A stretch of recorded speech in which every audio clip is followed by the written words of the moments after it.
Hello everyone, welcome back to our channel English माध्यम के platform पे हम editorial based practice exercise solve कर रहे हैं। स्टार्ट करते हैं आज का session with thought of the day, that is a little progress each day adds up to big results. यानी कि हर दिन का आपका जो भी नया प्रयास होगा, थोड़ा बहुत प्रयास होगा, वो अंततः आपको बहुत बड़ी सक्सेस दिलाएगा। जैसे कि स्कूल में आप लोग जाते थे तो आपको टीचर्स बोलते थे ना कि डेली जो आपको पढ़ाया जाता है उसको आप याद कर लिया करो, घर जाके पढ़ लिया करो एक बार। वो क्यों है? क्योंकि अगर आप साल के अंत में जाके उसको पाइल अप करके फिर पढ़ने की कोशिश करोगे तो वो बहुत ज़्यादा बर्डनसम हो जाता है। लेकिन अगर आप डेली के डेली प्रैक्टिस करते रहोगे, डेली कुछ ना कुछ आप सीखते रहोगे, तो एंड रिजल्ट उसका बहुत अच्छा होता है। ठीक है, आपको साल के अंत में वो सारी चीज़ें सिर्फ रिवाइज करने की ज़रूरत है, दोबारा से याद करने की, बाय हार्ट समझने की जरूरत नहीं, क्योंकि वो आप पहले कर चुके हैं। ठीक है, same example goes with your examinations, competitive हो चाहे लाइफ का कोई भी पार्ट हो, यही चीज़ें आगे चलती हैं। कि आप किसी कंपनी में भी काम कर रहे हैं तो भी आप प्रोसेसेस जो भी हैं उनको 1 by 1 डेली रिवाइज करते रहिए, ताकि जब कोई ऐसा कंपटीशन हो या कोई ऐसे एकदम से सडन सिचुएशन आ जाए जहाँ पे आपको उन चीज़ों का इस्तेमाल करना पड़े, तो आपको दोबारा से वो मैनुअल खोल के नहीं पढ़ना पड़ेगा। ठीक है, तो स्टार्ट करते हैं। Reading comprehension and practice exercise for SSC CGL 2024। India has so far played its part as the favorite in the cricket world cup। बोल रहे हैं इंडिया ने अभी तक अपनी भूमिका, प्लेड इट पार्ट्स मतलब अपना भूमिका निभाना, किस चीज़ की? कि भाई वो सभी की फेवरेट टीम है, यानी कि उससे उम्मीद है कि वो वर्ल्ड कप जीत सकती है। ठीक है, और किसकी बात करें? इस क्रिकेट वर्ल्ड कप की। The cricket world cup finally enters it's business and.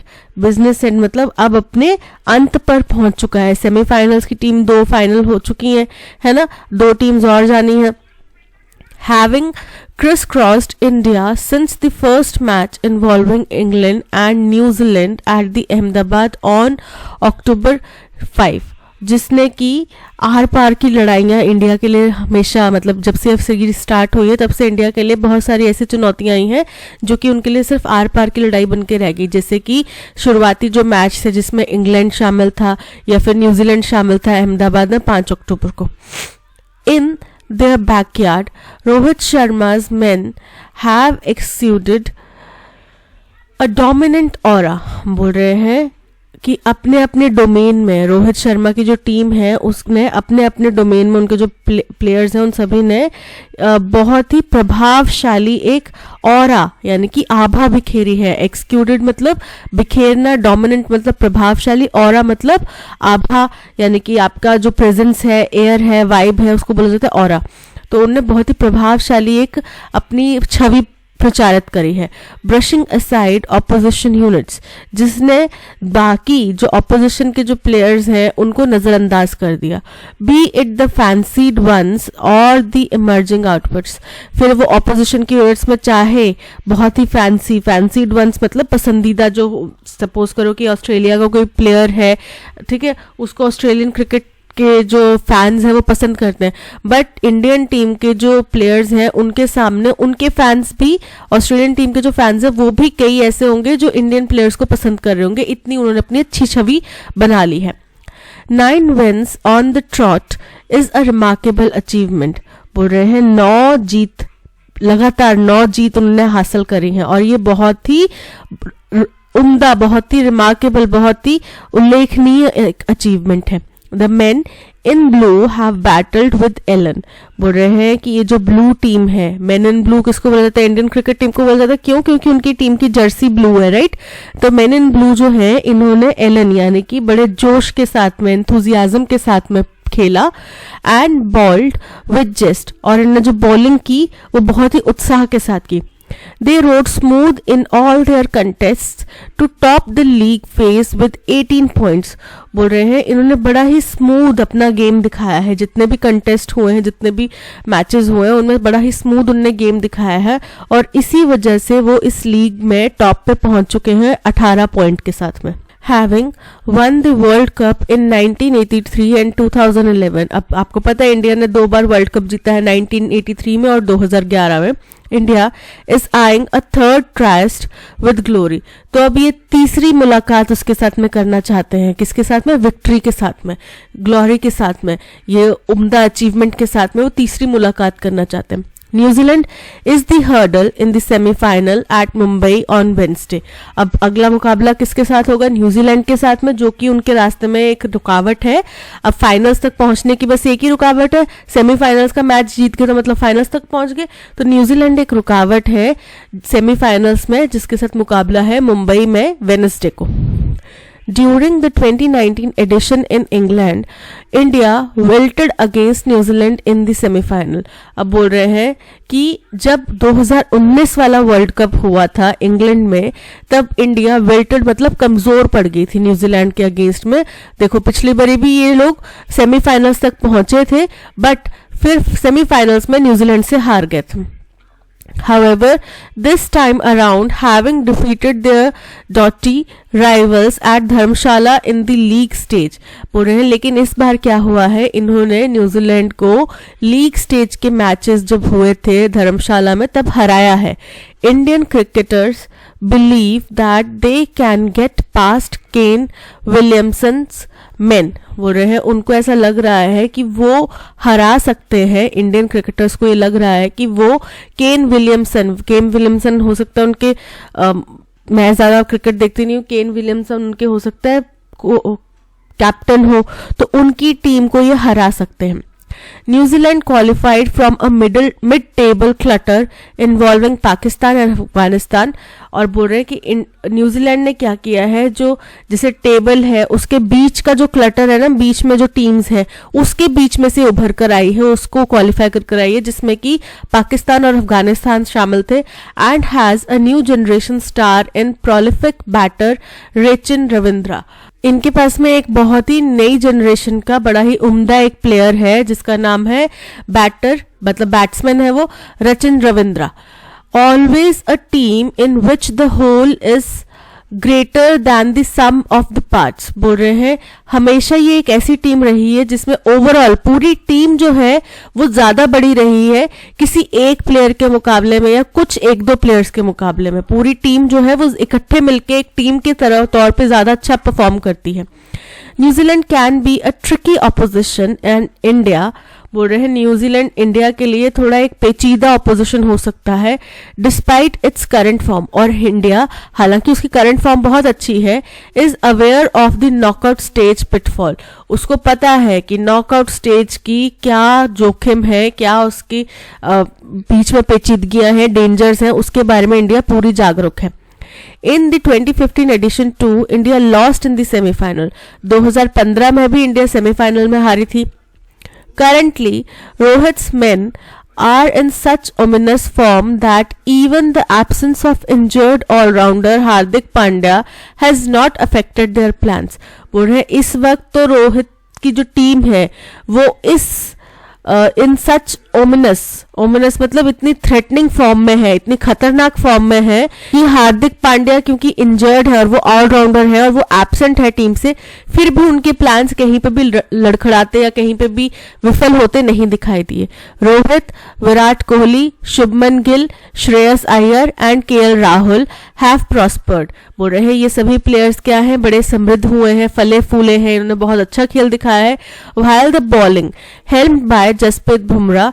बोल रहे हैं जहां और दूसरी साइड जो बॉलिंग है जिसका संचालन यानी कि जिसको लीड कर रहे हैं Jasprit Bumrah, has run through startled opposition ranks. बोल रहे हैं इन्होंने बहुत प्रभावी ढंग से और बहुत तेजी से ऑपोजिशन के प्लेयर्स को चकित कर दिया। ठीक है। इंडिया दो is yet to win an ICC title since the last triumph at the Champions Trophy in 2013। बोल रहे हैं इंडिया हालांकि अभी भी कोई आईसीसी टाइटल जीतने में विफल रही है। 2013 की जो उन्होंने चैंपियंस ट्रॉफी जीती थी उसके बाद से a 10-year drought needs to be addressed and there could be a shot at redemption when the dust settles at the Ahmedabad's Narendra Modi stadium.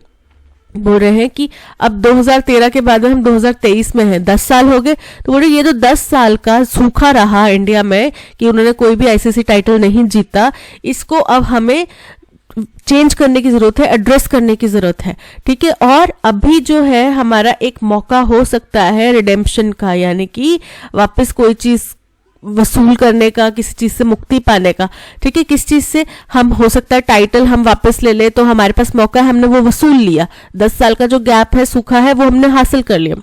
और ये कब होगा, जब डस्ट सेटल्स मतलब जब शांति हो जाएगी, जब फाइनल जो है मुकाबला वो कंप्लीट हो जाएगा। कहाँ पे, at Ahmedabad Narendra Modi stadium after the final on November 19 नवंबर को फाइनल होना है। उसके बाद में धूल के बादल सारे हट जाएंगे, क्लियर हो जाएगा कि कौन जीता कौन हारा। South Africa and Australia, the other semifinalist at different points have displayed form and fragility। बोल रहे हैं साउथ अफ्रीका और ऑस्ट्रेलिया, जो कि दूसरे दो फाइनलिस्ट हैं, ये भी एक अलग ही स्तर पर, अलग तरीके की इनकी फॉर्म है, अलग तरीके की इनकी फ्रेजिल मतलब कुछ वीकनेसेस हैं, और ये भी अलग स्तर का है टीम है, ठीक है। Powered by Glenn Maxwell's unbeaten 201 against Afghanistan. अब इनको पावर किससे मिली है, जैसे ग्लेन मैक्सवेल ने पिछले 201 रन बनाए अफगानिस्तान के खिलाफ, उससे क्या हुआ, टीम में जोश आ गया। Australia has the x factor, उनके पास में एक एक्स फैक्टर है, मतलब विशेष क्वालिटी है। ऑस्ट्रेलियन टीम अभी का मुझे पता नहीं, बट पहले जब रिकी पॉन्टिंग वगैरह प्लेयर्स होते थे तो वो तो बहुत धाकड़ टीम होती थी, और वर्ल्ड कप में हम देखते थे कि हर वर्ल्ड कप में वो तो जा ही रहे हैं फाइनल में, right.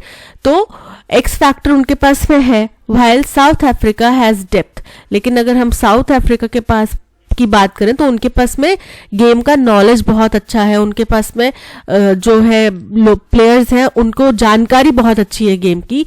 Even if skipper Temba Bavuma's run have dried up, चाहे बात करें जो स्किपर यानी कि कैप्टन है इनके टेम्बा बावुमा, उन्होंने कोई रन नहीं बनाए हैं ज्यादा, बट स्टिल मान सकते हैं कि साउथ अफ्रीका भी एक टफ कंपटीशन देगा। That defending champion England and the past powerhouses like Pakistan and Sri Lanka have crashed is a pointer to the flux within the cricket।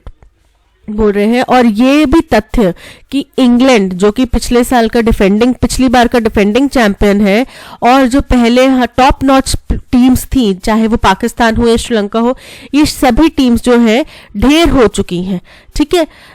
तो ये दर्शाता है कि क्रिकेट में फ्लॉक्स मतलब परिवर्तनशील है, क्रिकेट में बहुत तेजी से चेंजेस आ रहे हैं।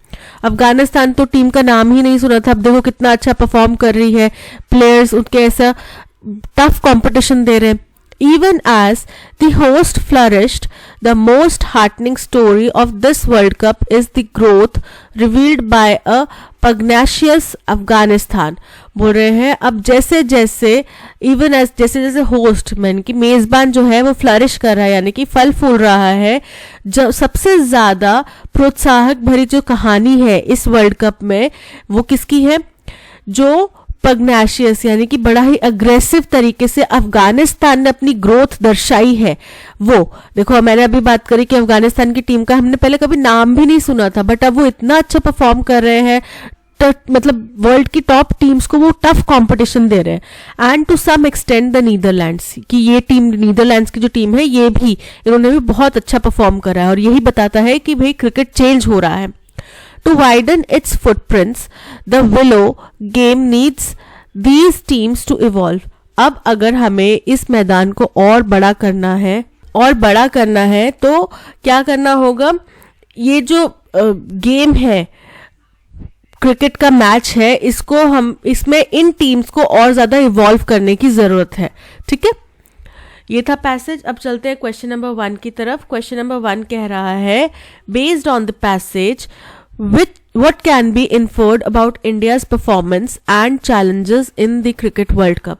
बोल रहे हैं पैसेज के अनुसार इंडिया की कैसी परफॉर्मेंस रही और उसके आगे कैसे चैलेंजेस आए इस क्रिकेट वर्ल्ड कप में। India has struggled throughout the tournament and faces a significant challenge against New Zealand। Incorrect है, बात बोले ना कि भाई हमारा जो है परफॉर्मेंस अच्छी रही, पर हम ये जरूर मानते हैं, और हमारे जो टॉप प्लेयर जैसे कि ऑलराउंडर हार्दिक पांड्या वो इंजर्ड है, फिर भी रोहित की टीम ने अच्छा परफॉर्मेंस किया है। India has been consistently dominant, but the upcoming match against New Zealand is not seen as a significant challenge. Incorrect है, बोल रहे हैं dominant तो ऐसा नहीं है कि dominant रही है, लेकिन performance बड़ी अच्छी रही है, ठीक है. बट ये नहीं है कि हम न्यूजीलैंड को नजरअंदाज कर देंगे, बिकॉज हमें पता है कि न्यूजीलैंड एज अ टीम एक टफ चैलेंज है. Despite a strong performance in the league phase, India recognizes the potential challenge posed by New Zealand in the semi-finals. Option C is correct कि भाई माना हमने लीग फेज में उनको हराया है, बट फिर भी हमें पता है कि न्यूजीलैंड जो है सेमीफाइनल्स में कड़ी टक्कर दे सकती है. Based on the passage, which statement best reflects the critical thinking aspect of India's performance in the Cricket World Cup? बोल रहे हैं कि पैसेज के अनुसार कौन सी स्टेटमेंट है जो बताती है कि भाई इंडिया की जो परफॉर्मेंस रही है क्रिकेट वर्ल्ड कप में, उसके जो क्रिटिकल थिंकिंग एस्पेक्ट है उसके बारे में बताती है. India has consistently under performed in the world cup. Incorrect है, अच्छा परफॉर्म करा है ना, अंडर परफॉर्म तो नहीं किया. India's success in the World Cup is solely attributed to their home ground advantage. Incorrect है भाई, केवल हम अपने घरेलू मैदान पे खेल रहे हैं, हमारे पास ये एडवांटेज है. हमारे पास टीम है जिसमें प्लेयर्स अच्छी फॉर्म में है, अच्छी उनकी स्ट्रैटेजी अच्छी है, टीम की अच्छे प्लेयर्स हैं, अच्छी टेक्निक है, right.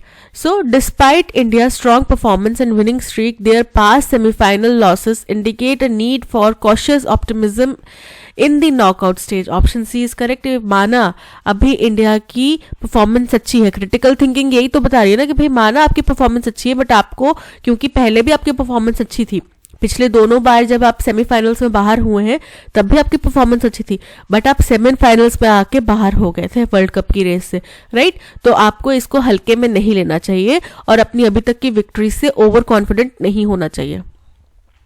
What is the tone of the passage about the cricket world cup? Pessimistic and critical. Incorrect है भाई, pessimistic नेगेटिव तो नहीं है ना, critical नहीं है ना, neutral and informative बिल्कुल करेक्ट है कि पैसेज की टोन किसी भी टीम के फेवर या अगेंस्ट में नहीं है. अगर उन्होंने इंडिया के लिए ये बोला कि भाई इंडिया ने अभी अच्छा परफॉर्म करा है, तो उन्हें साथ ही साथ ये भी बोल दिया कि भाई आगे रिस्क है, हम उसको नजरअंदाज नहीं कर सकते, ठीक है. So option B informative and neutral is correct. What is the main theme of the given passage? The unpredictability of cricket. क्या ये मेन थीम है गिवन पैसेज की? ये मेन थीम नहीं है. क्रिकेट की हम अनप्रिडिक्टेबिलिटी के बारे में बात नहीं कर रहे. The dominance of Indian cricket in the world cup. हो सकता है ये एक चांस है कि भाई इंडियन क्रिकेट ने किस तरीके से इस वर्ल्ड कप में डोमिनेट किया है. The evolution and growth of lesser known cricket teams. ये लास्ट में एक टर्म लिखी है कि भाई चेंज हुआ है क्रिकेट, जिसका एग्जाम्पल है कि कुछ लेसर नोन क्रिकेट टीम्स हैं वो बहुत अच्छे से इवॉल्व हुई हैं. The history of cricket world cup. Incorrect. So option B is correct. Which sequence correctly represents the order of events mentioned in the passage? Rohit's team's performance, ICC title drought, England's exit and Afghanistan growth. बिल्कुल correct form है. यही form है ना कि भाई पहले हमने बात करी कि रोहित की टीम ने बहुत अच्छा परफॉर्म करा है, फिर हमने बताया कि हमने पिछले 13 सालों से कोई भी आईसीसी चैंपियनशिप नहीं जीती है, तो वो सूखे की बात करें. फिर हमने बताया कि भाई इंग्लैंड जैसी जो लास्ट टाइम की डिफेंडर टीम है वो एग्जिट हो चुकी है, वो वर्ल्ड कप की रेस से बाहर हो चुकी हैं. फिर हमने बात करी अफगानिस्तान और नीदरलैंड जैसी टीमों की जिन्होंने ग्रोथ दिखाई है. So option A is correct. Which player scored the unbeaten 201 against Afghanistan? तो कौन था? ग्लेन मैक्सवेल था. Option B Glenn Maxwell is correct. Choose the synonym of the word ominous. ominous का मतलब होता है डराने वाला, थ्रेटनिंग, ठीक है. तो हमने बोला ना कि भाई उनकी टीम जो है वो बहुत ही खतरनाक फॉर्म में है, ominous फॉर्म में है. जब हमने बात करी कि वो खतरनाक फॉर्म में है, तो थ्रेटनिंग मतलब डराने वाला, खतरनाक. Option A is correct. Promising मतलब भरोसेमंद, काफी प्रॉमिसिंग उसका परफॉर्मेंस था कि हम हाँ भरोसा कर सकते हैं कि आगे जीतेगा. एनकरेजिंग मतलब किसी को बढ़ावा देने वाला, एनकरेजिंग नहीं है. इनसिग्निफिकेंट मतलब कुछ खास नहीं था, उससे फर्क नहीं पड़ता, वो टीम का पार्ट हो नहीं हो उससे फर्क नहीं पड़ता. तो यहाँ पे ओमिनस का मतलब threatening. Option A is correct. The Central Board of Secondary Education has announced that in order to avoid unhealthy competition among students, it would stop releasing merit list for the class 10th and 12th exam results.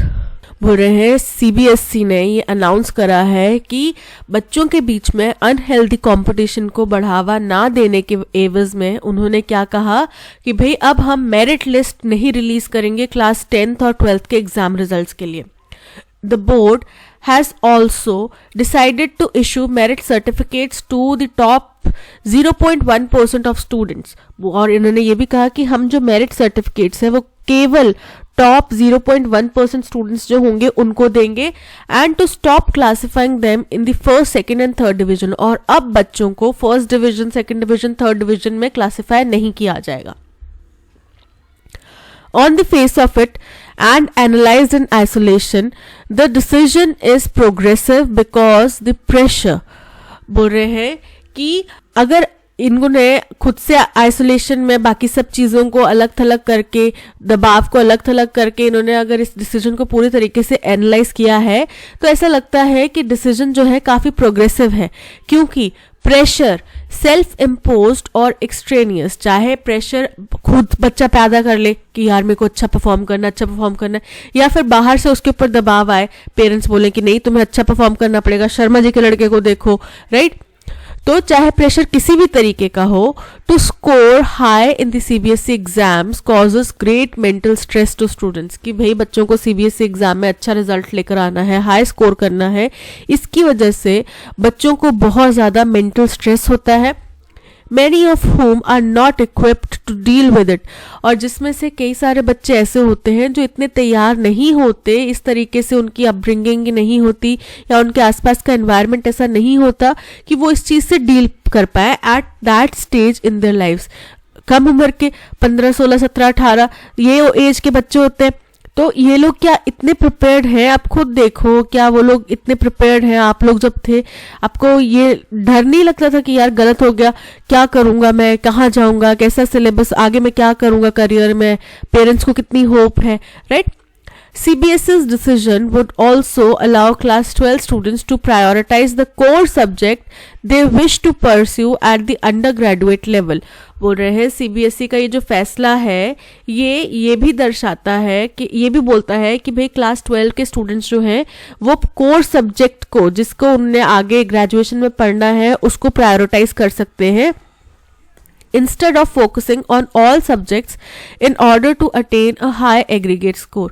क्योंकि बजाय किसके कि भाई उनको सारे subjects के ऊपर अच्छा परफॉर्म करना है ताकि उनका स्कोर हाई रहे, एग्रीगेट जो है, एवरेज जो है वो हाई रहे, राइट. क्योंकि फाइनल जो मार्क्स है, रैंकिंग निकलती है, जो फाइनल जो परसेंटेज निकलती है वो सारे सब्जेक्ट्स को क्वालिफाई करके, सारे सब्जेक्ट्स को एड ऑन करके निकलती है, ठीक है. तो उन्हें बोला कि वो अपना टॉप कोर सब्जेक्ट में कर सकते हैं जिसमें उनको अंडर ग्रेजुएट करना है. फिर जहाँ पे अंडर ग्रेजुएट में जाएंगे, अगर उनको फिजिक्स में बीएससी करनी है तो उनके फिजिक्स के स्कोर शायद ज़्यादा देखे जाएंगे, ऐसा कुछ प्रोसेस होगा, राइट. तो अब देखो, सबसे फर्स्ट यहाँ पे यूज़ किया गया सीबीएसई, यहाँ पे यूज़ किया गया सीबीएसई, ठीक है, द बोर्ड. लेकिन सबसे पहले पूरी तरह इस बोर्ड का इंट्रोडक्शन कहाँ गया? ऑप्शन पी में, पी स्टेटमेंट में. तो पी हमारा फर्स्ट स्टेटमेंट होगा. अब यहाँ पे देखो, P first statement option B में है, ऑप्शन डी में है. सी और ए को एलिमिनेट कर दो. अब यहाँ पे बोला कि एग्जाम रिजल्ट्स को नहीं, मेरिट लिस्ट नहीं निकालेंगे.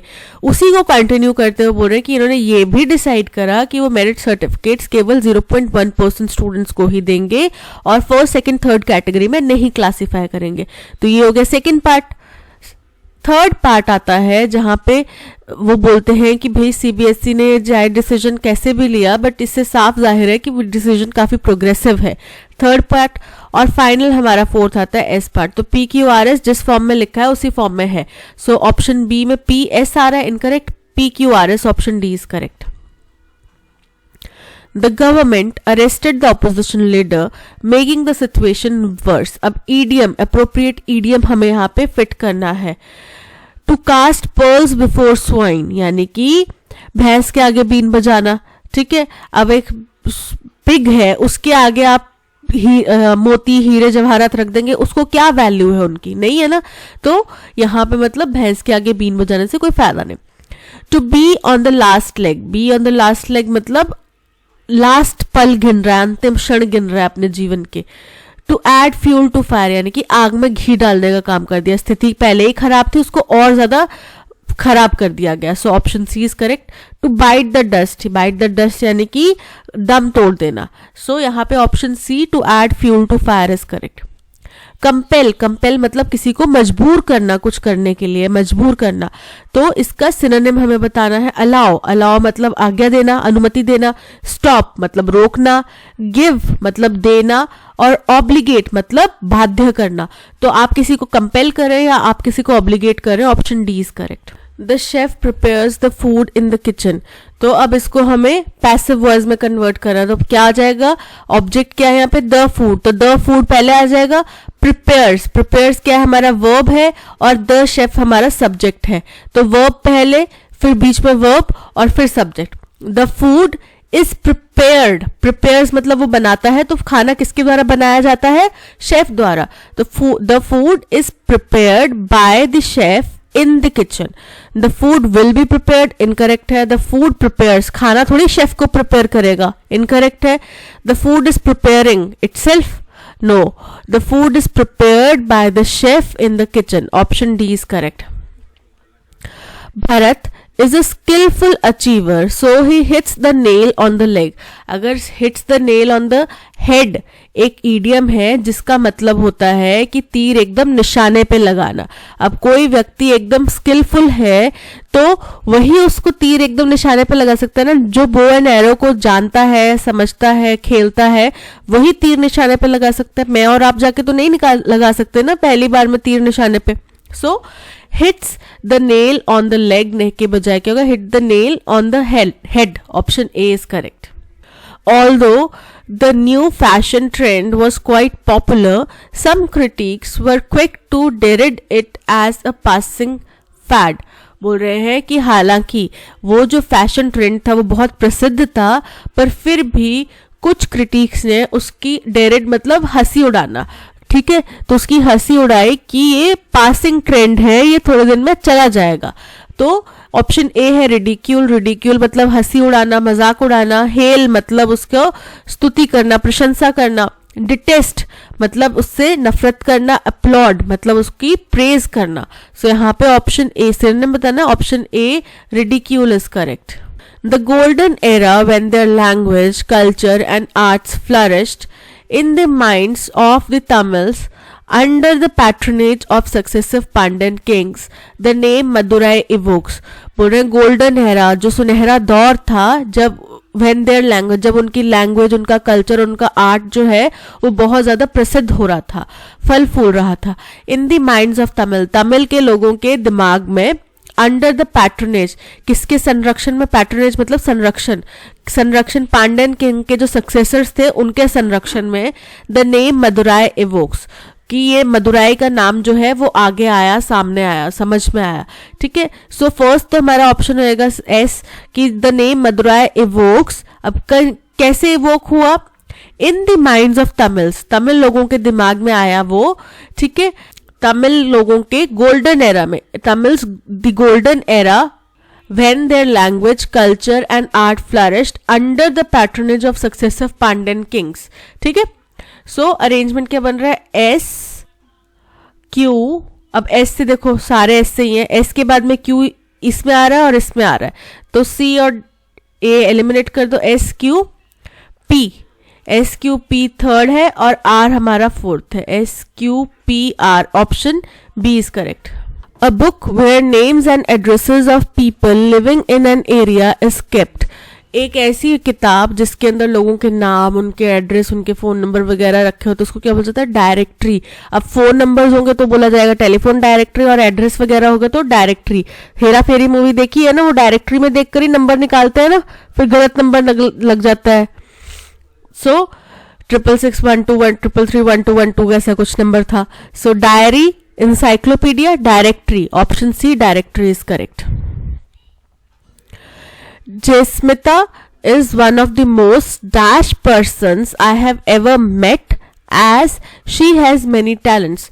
Jasmita जितने भी लोगों से मैं आज तक मिली हूं उनमें से सबसे ज्यादा, मोस्ट सुपरलेटिव डिग्री, सबसे ज्यादा अब टैलेंटेड व्यक्ति हो सकता है, ठीक है, क्योंकि वो बहुत सारे उसमें टैलेंट है, उसके अंदर बहुत सारे टैलेंट है। तो यहाँ पे जैसे एग्जाम्पल दिया है वर्सेटाइल, तो वर्सेटेल नहीं होता, वर्सेटेले नहीं होता, वर्सेटील नहीं होता, versatile. Option D is correct. Versatile मतलब लचीला, उसको बहुत सारे काम आते हैं, वो बहुत लचीली है, म्यूजिक भी आता है, डांस भी आता है, पेंटिंग भी आती है, सो बहुत सारे टैलेंट्स है उसके अंदर।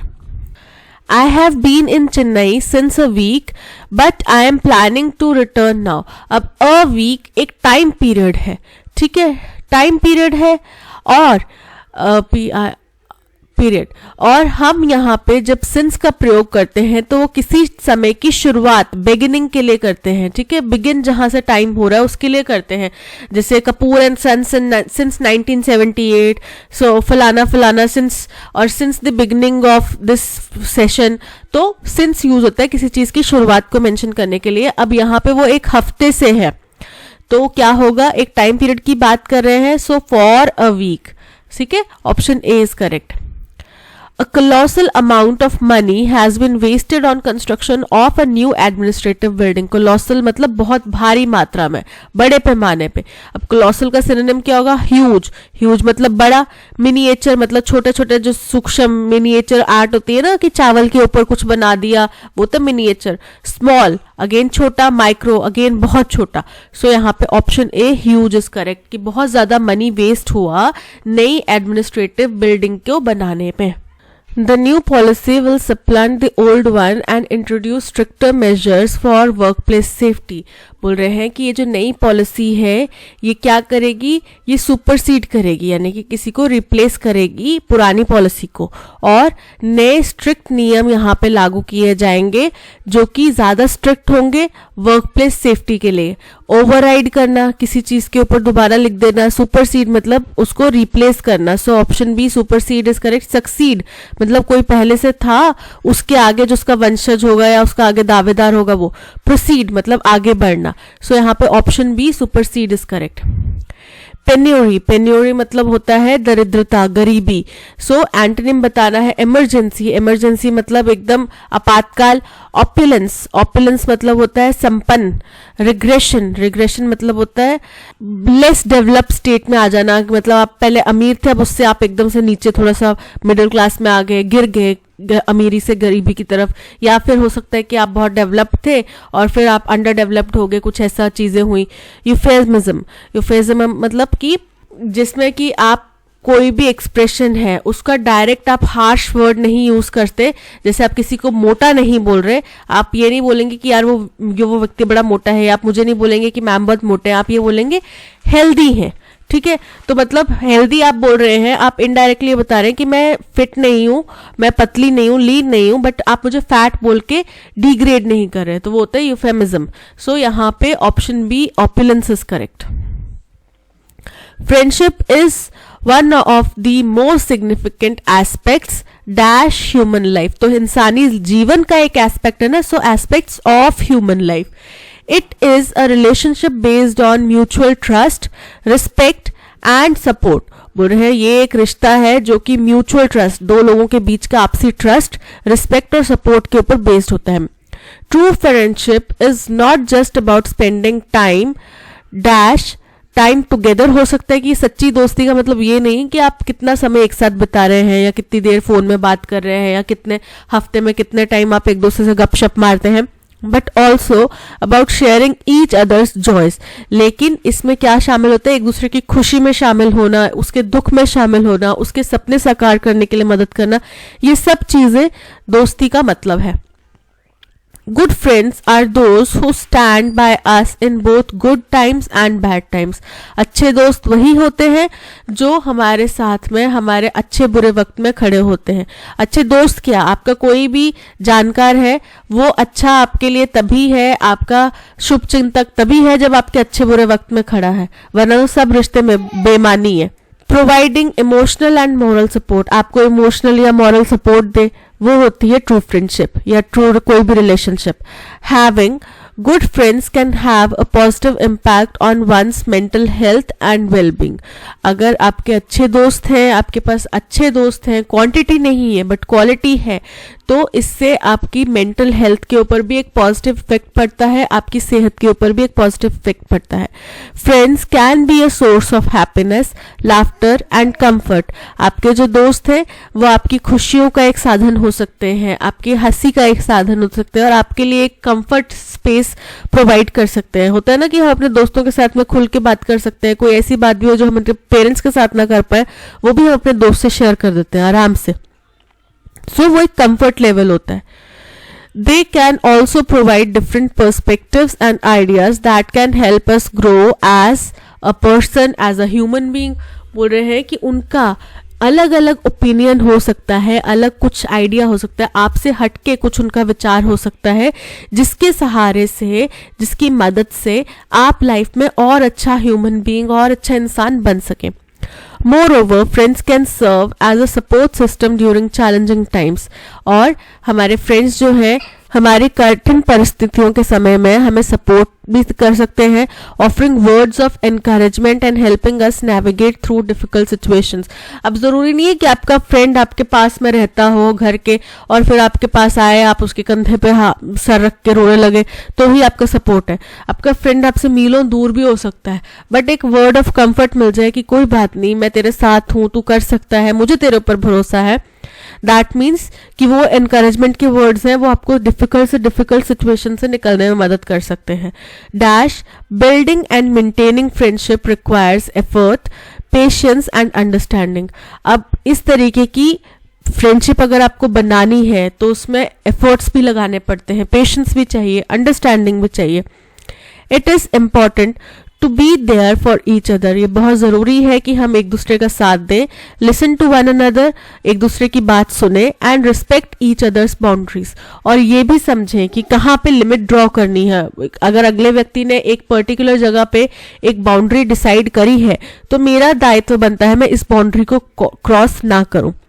It is important to remember that friendship can evolve and change over time. ये भी समझना जरूरी है कि फ्रेंडशिप समय के अनुसार बदलती है, चेंज होती है, and it is okay to let go of dash friendship. और ये भी बहुत अच्छा है, बहुत सही है अगर कोई फ्रेंडशिप एक पर्टिकुलर टाइम के बाद में जाना चाहती है तो उसको छोड़ देना भी बेहतर है। ठीक है, और इसी नोट पे I would like to thank my friend, best friend Jyoti Gujar, जिन्होंने मेरे को अपॉर्चुनिटी दी कि मैं आपके इस चैनल पे पढ़ा पा रही हूँ। और मेरे को मोटिवेट करने का, मुझे इतना कॉन्फिडेंस नहीं था कि मैं पढ़ा सकती हूँ, मुझे इंग्लिश आती है बट मुझे ये कॉन्फिडेंस नहीं था कि मैं पढ़ा सकती हूँ। शी मोटिवेटेड मी, और मुझसे ज्यादा भरोसा उनको था मेरे ऊपर, जिनकी वजह से मैं आज आप लोगों की क्लास ले रही हूँ। ठीक है, चलिए। Friendship is one of the most significant aspects dash human life, of human life. उसका हिस्सा है ना, ह्यूमन लाइफ का एक एस्पेक्ट है, सो of human life. True friendship is not just about spending time dash simultaneously time spend करने की बात नहीं है। ठीक है, टुगेदर मतलब एक साथ, जॉइंटली मतलब इकट्ठे, संयुक्त रूप से, कलेक्टिवली यानी कि समूह के रूप में। सो यहाँ पे टुगेदर की बात हो रही है, option be together is correct.